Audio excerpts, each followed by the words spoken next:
a massacre of 500 people that happens in or near Guatemala City on Friday, and we hear about it on Saturday, you can be sure it will be very heavily covered. It's the fact that it happened a long time ago, and you've got to go back and so you have someone come out and say 3 months ago this thing happened. It lacks the drama that they had in something like the Palestinian massacres in Beirut, where you could go in and there were these damn corpses. The essential difference is the commitment that a news organization makes to covering a place. Because in Guatemala, if you had the presence of correspondents there, 1/3 of what you had in a place like the Mideast. Guatemala is a very small place. Yeah, there have been massacres an hour away from With most of the Guatemala massacres, City. you could be in that little town within 35 minutes, within 1 hour, and it could have happened the day before, and you could do the same. The difference is the correspondents simply aren't there because an overall news judgment has been made that it's not nearly as important an issue. I'm a freelance reporter and just came back from Guatemala, and I have an interview with an American military man there who was basically is doing the same thing that the advisors are doing in El Salvador. And I wanted to find out if you might be interested in running that. Okay. Well, what would you what would you want to do then? I'm in New York at the moment. Yes.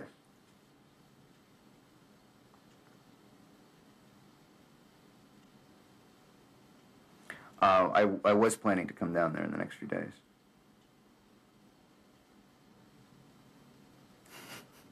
That's good. Okay. Yeah, there are two other things I have also, which are may also be of interest. One is a series of interviews with frontline Guatemalan troops, where they describe in some detail their torture methods and their massacres they participated in, with their names and so on. And the other is similar material on their use of the U.S. helicopters for bombing. Well, partly with my own funds, and also as working with you're doing a documentary for a European television crew.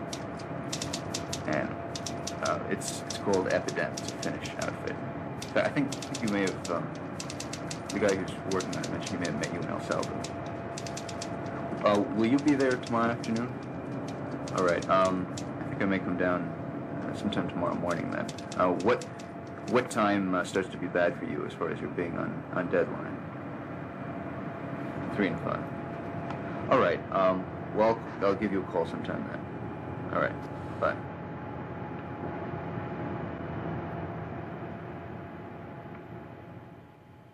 And these are the suspected guerrillas who blew themselves up, Yeah, or tried to blow themselves up. It is a little graphic. I mean, it's a little bit. It's strong for us, but we've run things like that before. I mean, that's an effective picture. I wish somebody would use it. Well, it's really pretty good. Now, I think what we need. Okay, well, you start out with a picture like that. You start out with a story about. Now, Amnesty International says that this is over the last several months that they've killed. I think it was 2,600, tortured and killed 2,600 people, and obviously the story you want to do is showing what's going on in Guatemala. That Rios Montt, who's this professes to be a born-again Christian, is in fact commander-in-chief of an army that's absolutely terrorizing and murdering the population. So, I mean, how do you tell that story? Obviously, the army isn't going to let you do it. I think you've got you get a very good sense of what the refugee camps look like. On the other hand, to be a cynical editor, we've seen so many refugee camps in so many places. So that you really want to come in tight, and if your story is the most brutal army in the world, how do you tell that story? And I don't quite see it here. You want to see something happen? You want to see a soldier maybe picking through it. Well, you want I mean, that house, there was nothing in it. It was overgrown with weeds, which indicates that it had been a while since anybody had been there. You want a house that's really been freshly invaded. I don't know, kids' shoes lying on the floor, toys, or kitchen utensils to show that somebody was just there, that people lived there. What is completely missing is placing the attack on the peasantry in Guatemala in the context of long-term American policy towards Guatemala. The consistent American role in maintaining in power the thugs and murderers who are carrying these things out, that's almost never mentioned. And in fact, for example, well, another thing that's never mentioned these days is the Israeli connection. I mean, the Congress has in fact prevented the administration for the last few years from directly aiding and supporting the murderous regime in Guatemala, and they're really about the closest thing to the Nazis that you can find in the contemporary world. They have been prevented by Congress from aiding them directly, so they're doing it indirectly, and they're doing it indirectly through a client state, Israel, which is supplying arms and advisors and so on and so forth. Again, that you may find an occasional reference to that hidden in a story somewhere, but the nature of the system whereby the United States installed, maintained in power, and continues to maintain in power a regime which is, well, almost unmatched, I suppose, in its violence and brutality and sadism. This analysis of the situation is never presented. The media are major corporations. In fact, in terms of, say, employment, the major corporate media are among the major employers in the country, and they are, in fact, central corporations. So their ownership and management naturally reflects corporate interests. Those are the circles from which it comes, and it's not at all surprising that they reflect those interests. You mean a general corporate way of thinking? A kind of a mentality which accepts the framework of assumptions of corporate America, which means also the government, because the linkage is so close. It's one thing for the media to simply follow the state line in a rather passive manner, as you described, but it's something else for them to see themselves as participants in a high-level dialogue with the state, which I think they very much see themselves as. Yes, but and certainly accept all the basic assumptions, no question about that, but feeling that they have to be somehow convinced of basic policies, and generally going along, but occasionally dissenting and trying to nudge the state in one direction or the other. The journalists and the media in general simply reflect the atmosphere of the general intellectual community, the ideological system as a whole, which is, as in every country virtually, is very supportive of state policy.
Because of the alleged human rights violations, the Reagan administration has assured Congress that the United States has no military relationship with Guatemala. But freelance newsman Alan Nairn has discovered the U.S. military is involved in Guatemala. CBS News correspondent Ed Rabel in Washington reports. They call this man Garcia. He is in Guatemala teaching future officers of the Guatemalan army how to fight guerrillas. Use of weapons, map reading, ambush techniques, Garcia teaches them all. So what, you might ask? This is what. This man they call Garcia is from Arizona. He's an American, a Green Beret in the United States Army, Captain Jesse Garcia. If an American military officer is in Guatemala teaching people how to ambush and how to engage in military operations, then that is just the direct contradiction of everything that Congress has been told by the Reagan administration. I can teach them all any American infantry type equipment that I've used. Radios, communication equipment, weapons, any of our weapons, M1s, M14s, M16s, M79s. That this American is teaching such things to Guatemalans with their record on human rights makes some congressmen on the House Foreign Affairs Committee angry. What makes them more angry, they say, is that the administration seems to have violated an informal agreement granting the congressman what amounts to a veto over any United States military assistance to Guatemala. The Army says Captain Garcia is in Guatemala as part of an officer exchange program. This is not a hidden program. We've been doing it for about 40 years, for the last 6 in Guatemala. We have an exchange instructor. He is teaching students in an academic environment. The Army holds that that's not an advisory effort, and we're not trying in any way, shape, or form to circumvent congressional understandings. The administration has on, I don't know how many occasions, I mean, just constantly assured the Congress over the last 2 years that we are not engaged in a military relationship with Guatemala, that we're not providing training for the Guatemalan military, that we, you know, I mean, it could not be any more clear. In addition to the Garcia case, the congressmen are worried about the proposed sale of $3 million worth of spare parts to Guatemala for its military helicopters. Just last week, the congressman got word that the State Department may okay the sale without congressional approval. I think if the administration goes forward with the proposal to sell military equipment to the government of Guatemala without the approval of those of us in Congress who entered into this agreement with them, it'll be a very direct breach of faith with the Congress. A State Department official says the matter is being discussed with Congress, but would not say whether a congressional stamp of approval is needed to sell the spare parts to Guatemala. Ed Rabel, CBS News, Washington.